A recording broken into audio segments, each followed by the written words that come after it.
Hello, everyone, and welcome to today's Explainer. We are going to dive straight into the ultimate recipe book for preparing alkyl halides. Now, I know organic chemistry reactions can sometimes feel a bit intimidating, but by looking at these specific methods today, we're going to see just how logical and, honestly, how easy to crack they actually are. So let's master this together. Okay, let's dive into this. Here is our game plan for this session. First, Method 1 using alcohols. Then, Method 2 with alkenes. Third, we'll cover the addition rules. And finally, Method 3, halogen exchange. All right, kicking things off with Method 1, alcohols. This one is an absolute guaranteed 3-mark favorite in exams, so pay close attention. This is where we easily secure those marks. The core idea is incredibly simple.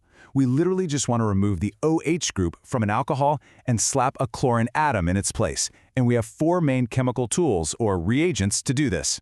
We've got the Lucas reagent, which yields water as a byproduct, PCl3 giving us H3PO3, PCl5, which gives HCl and POCl3, and finally, thionyl chloride. But I want you to focus on the byproducts here. That's where the real magic happens. Now, what's really interesting about this reaction with thionyl chloride is how efficient it is. When we mix ethyl alcohol with SOCl2, we get our ethyl chloride product, plus sulfur dioxide and hydrogen chloride. But notice what happens to those byproducts. They are both gases. And you might be wondering, what is that pyridine doing in the mix? Well, it's just a base, sitting there ready to neatly neutralize the acidic HCl gas as it forms. So it makes total sense why this thionyl chloride method is the absolute most preferred way to do this. It's the ultimate exam hack. Because those byproducts, SO2 and HCl, are gases, they just naturally escape into the air. Poof, gone. You are left with a perfectly pure alkyl halide in your flask without needing any complex purification steps. Mark this as absolutely crucial to remember. Moving smoothly along, let's jump into Method 2, alkenes. We're shifting our focus from alcohols to unsaturated double bonds.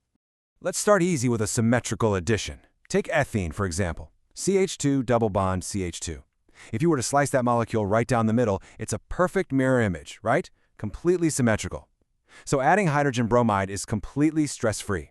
It literally does not matter which carbon takes the hydrogen and which carbon takes the bromine. Either way, you always get ethyl bromide. Piece of cake. But chemistry isn't always perfectly symmetrical, is it? And that brings us to the addition rules for trickier molecules. Because, let's be real, most molecules are asymmetrical. So what actually happens when we use an unsymmetrical alkene, like propene? With CH3-CH double bond CH2, if we try to add HBr to that, we suddenly have a dilemma. Where does that negative bromine go? Does it attach to the middle carbon or the end carbon? Well, the answer lies in 2 very famous fundamental rules. And this brilliantly illustrates our 2 options side by side. First up, Markovnikov's rule. The rule says the negative part, our bromide ion, always attaches to the double-bonded carbon that has fewer hydrogens. The poor get poorer, right? In propene, that's the middle carbon, which yields 2-bromopropane. But wait, there's an alter ego, the anti-Markovnikov's rule.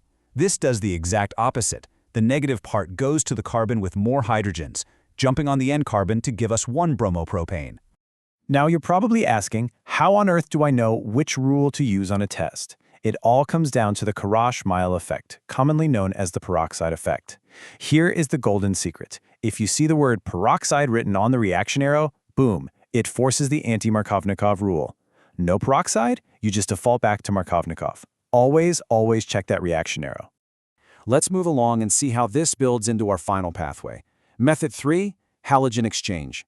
If you want a truly clean, elegant way to just get exactly the halide you want, this is your jam. Think of it like a quick chemical trade. The Finkelstein reaction is your go-to for making alkyl iodides. You just take an alkyl chloride or bromide, react it with sodium iodide and acetone, and the halogens literally just swap places. And for alkyl fluorides, we use the Schwarz reaction. You react your starting halide with a heavy metallic fluoride like silver fluoride, and that highly reactive fluorine takes right over. Super neat, super fast. Wow, we have covered some incredible ground today. Let's wrap this explainer up with a quick pop quiz to lock it all in. Think back, which reagent from our very first method gives us the absolute purest alkyl halide? And What specific chemical condition triggers that sneaky Karash-Maillot effect? If you can answer those right now, you are in amazing shape. Keep trusting these structural rules, and honestly, cracking these chemistry exams is going to be an absolute breeze. Thanks so much for joining me today, and keep up the great work.